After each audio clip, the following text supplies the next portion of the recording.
the Republican Party? Both of those issues, I think, have been answered. The second one was answered in the New York Times on page 37. The New York Times pointed out that all of those expenses were paid for by the police department. They were all appropriate. I'm glad they were answered, and answered appropriately. I wish they had been on page 37. And with regard to Bernie Kerik, I explained it was a mistake. I should have cleared him more carefully 3 years ago when I recommended him to the president. That was my mistake. But I've also appointed thousands of people. It has to be that I mostly make the right judgment about people because of the results that I've gotten. As a United States attorney, results against organized crime. As a mayor, results against crime, bringing down welfare, increasing the economy of the city, turning the city into a place that was a place of great hope when it had been a place of hopelessness. Look, all of us have pros and cons on our record. What America is looking for is not a perfect person. America is looking for a leader, someone who can give the United States hope, someone that can give the United States optimism, someone that can return to our people more of a sense of their ability to take control of their lives by making more choices about their children, making more choices about their health care. That's how we energize the spirit of America. Every single candidate, you go through every single record here, every single candidate, you're going to find that they have at certain points made mistakes along the way. If they haven't, they've probably never done anything. In my case, I've done a lot of things. I've made my share of mistakes. When I do, I own up to them, I learn from them, and I don't make them again. I want to just follow up to this extent. Can you assure Republican voters, because you say these cases are settled, but in fact the Bernie Kerik case is not settled, there's going to be a trial, a prosecution. Can you assure Republican voters that nothing will come out Absolutely. in the Kerik case, which does allegedly involve links to organized crime, that nothing will come out that will embarrass Absolutely. Republican voters if you are the nominee? It has nothing to do with me. It's been gone over and over and over again. The only way it connects to me is I should have looked into him more carefully when I recommended him. I should have done a better job of vetting him. That was my mistake. I take full responsibility for that. I apologize to the president for it, and it will not happen again. Senator McCain, you will be 72 years old by Election Day. That means that if you are elected, you would be the oldest first-term president in the history of this country. The other day, you suggested that you might only run for one term. Let's take a look. Please elect me for 8 years. I'm not sure that's a vote getter. I'm not sure it's a vote getter. Say, I'm running for an 8-year term. I don't think most people would take that very well. Make that welcome. What happens? Would you? Okay. Let me just ask. Sure. Would you consider pledging to run for only 4 years? No, because I think then you're the lame duck. You're quacking on Inauguration Day. But I would point out that when Ronald Reagan won the Cold War, he was in his second term and older than me. I think that's pretty good, isn't it? But look, I've got the vigor. I've been out. Everybody's seen me here on the campaign trail. We work 16, 18 hours a day. It's exhilarating. I'm excited, and I'm sure that anybody who looks at my schedule, both in the Senate, but mostly on the campaign trail, I think they'd be very pleased. And look, I'm older than dirt. I got more scars than Frankenstein, but I learned a lot of things along the way.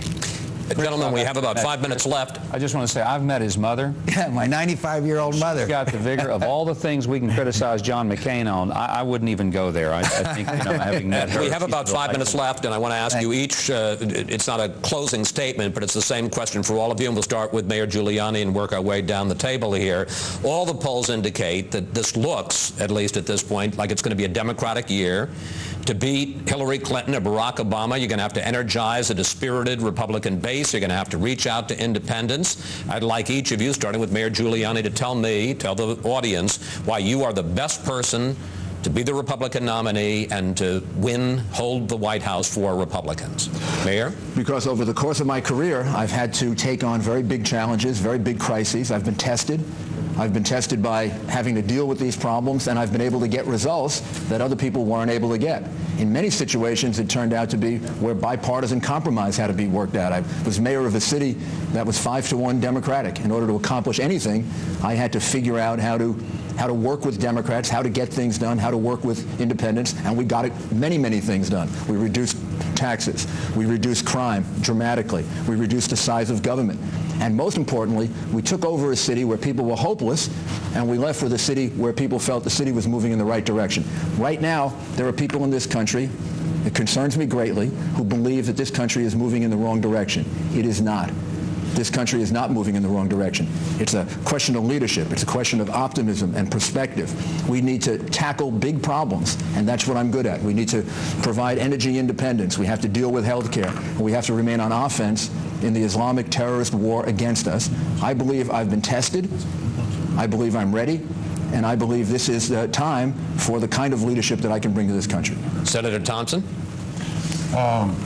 Politically, I think I'm the only one here who's never lost an election. I haven't run that many, but I've carried a state 20 points twice in a state that Bill Clinton carried twice.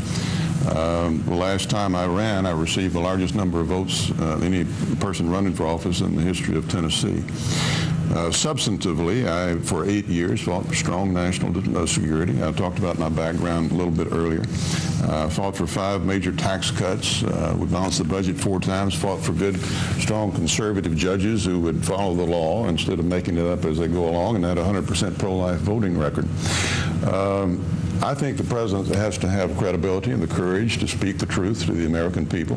Occasionally I had a 99-to-1 vote in the Senate where I was the only one.